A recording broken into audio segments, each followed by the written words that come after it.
What we're illustrating today is the difference between a standard drive shaft assembly, standard screed section with lap plates and saddles, and now converting that to an inverted crown kit, which allows for severe inverted crown or regular crown.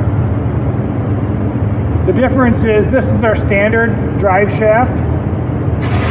We convert the standard drive shaft to a universal joint by removing the coupler. The universal joint allows flex in the main shaft assembly. Also, this is a standard saddle. This is the inverted crown saddle, which has a slot in it allowing the saddle to flex along with the crown. Inside of the tubes, we have a lap plate. This lap plate shows a groove which allows for inverting crown, allows us to flex with the crowning.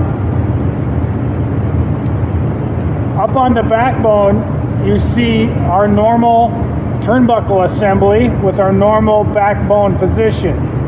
Above that, with the inverted crown kit, you have these floating nut assemblies which have nuts in them that actually rotate on the dowel pin, allowing the turnbuckle to maintain a straight assembly versus being put under tension in the normal setting.